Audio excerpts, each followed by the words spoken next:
여러분, 혹시 기억하시나요? 한때는 정말 인터넷 세상의 전부였지만 지금은 이름조차 가물가물해진 그런 서비스 말이에요. 오늘은 바로 그 역사 속으로 사라져버린 한 인터넷 거인의 흥망성쇠를 아주 깊숙하게 파헤쳐 보려고 합니다. 이 잊혀진 역사를 제대로 이해하려면 역설적으로 오늘날 가장 성공한 이야기부터 시작하는 게 좋을 것 같아요. 요즘 다들 옷 어디서 사세요? 아마 많은 분들이 이 플랫폼을 떠올리실 텐데요. 바로 대한민국 1등 온라인 패션 스토어 무신사죠. 근데 진짜 놀라운 사실은요. 이 거대한 패션 제국 무신사의 시작이 무진장 신발 사진 많은 곳이라는 아주 작은 고등학생 신발 커뮤니티였다는 겁니다. 그리고 바로 그 커뮤니티가 둥지를 틀었던 곳이 한때 한국 인터넷을 호령했던 전설의 플랫폼 프리첼이었습니다. 자, 그럼 도대체 프리첼이 뭐였길래 이렇게 전설이라고 부르는 걸까요? 어떻게 그렇게 어마어마한 성공을 거둘 수 있었는지 그 황금기부터 한번 들여다보겠습니다. 프리첼은 1999년에 만들어졌는데요. 창업 멤버들, 이력이 정말 화려합니다. 삼성그룹 비서실에서 S급 인재로 꼽히던 전재환 대표, 그리고 고 이건희 회장이 직접 뽑아서 유학까지 보냈던 IT 천재 김용진 부사장, 여기에 서울대 후배인 이태진 부사장까지.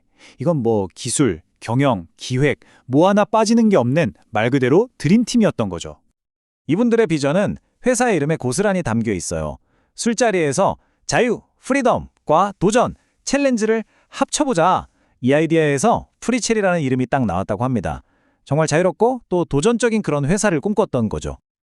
그리고 2000년 1월 1일, 새천년이 시작되던 바로 그날, 프리첼의 핵심 서비스인 커뮤니티가 세상에 나옵니다. 이게 왜 혁명이었냐면 그 당시에 다른 서비스들은 돈도 내야 하고 엄청 복잡했거든요. 근데 프리첼은요, 컴퓨터 잘 모르는 사람도 그냥 클릭 몇 번이면 5분 만에 그것도 아주 세련된 커뮤니티를 심지어 무료로 뚝딱 만들 수 있게 해줬어요. 이건 정말 게임 체인저였죠. 그 반응은요.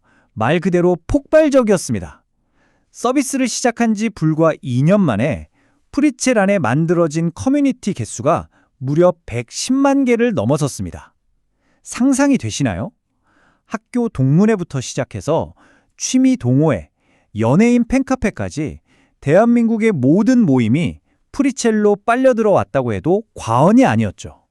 그럼 이들의 성공 비결, 그 위닝 포뮬러는 대체 뭐였을까요? 여러 가지가 있었는데요. 첫째, 디자인이 압도적이었어요. 훗날 카카오의 공동대표가 되는 조수용 대표가 당시 디자인을 총괄했는데 정말 예쁘고 쓰기 편했죠. 둘째, 사진 앨범 기능이 대박이었습니다. 넉넉한 용량에 폴더 정리까지 쉬우니까 사람들이 열광했죠. 결국 이런 장점들 덕분에 서울대 카이스트 같은 국내 최고의 인재들이 전부 프리첼로 몰려드는 그야말로 인재 블랙홀이 되어버렸습니다. 하지만 영원할 것만 같던 이 전성기는요, 단 한 번의 잘못된 결정으로 스스로 무너지는 길을 걷게 됩니다. 바로 그 유명한 3,000원의 실수죠. 그때가 닷컴 버블이 한창이던 시기였잖아요. 모든 벤처기업들이 똑같은 질문에 시달렸습니다. 그래서 돈은 어떻게 벌 건데? 이 수익화에 대한 압박이 어마어마했고요. 결국 이 질문에 대한 프리첼의 대답이 모든 걸 망가뜨리는 치명적인 독이 되고 맙니다. 2002년 11월 프리첼은 프리첼 멤버십이라는 유료화 정책을 내놓습니다. 내용을 보면 커뮤니티 운영자들이 한 달에 3,000원을 내는 거예요. 그러면 저장 공간도 더 주고 광고도 없애주고 뭐 회계 관리 같은 추가 기능도 쓸 수 있게 해준다는 거였죠. 자, 여기서부터가 진짜 재앙의 시작입니다. 사실 생각해보면요. 한 달에 3,000원. 이게 그렇게까지 큰 돈은 아니잖아요. 어쩌면 많은 사람들이 냈을 수도 있어요. 근데 문제는 그 방식이었어요. 3개월 줄게, 돈 안 내면 네 커뮤니티 권한 뺏을 거야. 이건 뭐 거의 협박이죠. 사용자들 입장에서는 완전 뒤통수 맞은 기분이었을 겁니다.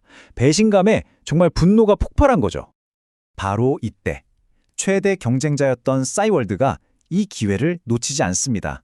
아주 영리하게 파고들었죠. 클럽 서비스라는 걸 새로 만들면서 우리는 평생 무료라고 선언해버려요. 심지어 프리첼에 있던 게시물을 통째로 복사해서 옮겨올 수 있는 프로그램까지 만들어서 나눠줬습니다. 자, 여러분이라면 어떤 선택을 하시겠어요? 답은 너무나도 뻔했죠. 그 결과는요, 그야말로 재앙이었습니다. 110만 개가 넘었던, 그렇게 활기찼던 커뮤니티들이 순식간에 40만 개로 쪼그라들었습니다. 거의 3분의 2가 하룻밤 사이에 그냥 증발해버린 거나 마찬가지였어요. 그리고 이 사용자들의 대탈출은 앞으로 닥쳐올 끝없는 위기에 서막에 불과했습니다. 상황은 정말 걷잡을 수 없이 흘러갑니다. 보세요. 유료화 정책을 발표한 바로 다음 달에 전재환 대표가 자본금을 거짓으로 납입했다는 혐의로 구속되는 정말 최악의 사태가 터집니다. 그 이후로는요.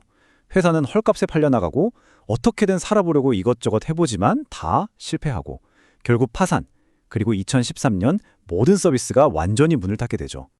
가장 중요하고 혼란스러운 시기에 회사를 이끌어야 할 리더가 2년 동안 감옥에 가게 되면서 프리첼은 완전히 방향을 잃어버렸습니다.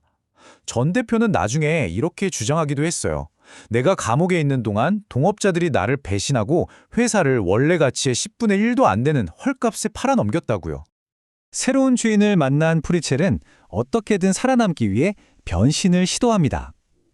UCC가 한창 유행할 때는 동영상 포털로 변신을 꾀했고요. 파일구리 같은 파일 공유 서비스로 잠깐 흑자를 내기도 했어요. 하지만 결국 동영상은 치열한 경쟁에서 밀려났고 파일 공유 서비스는 불법 콘텐츠 문제로 계속 발목을 잡히면서 또 다른 위기를 맞게 됩니다. 그렇게 회사는 역사 속으로 완전히 사라졌습니다.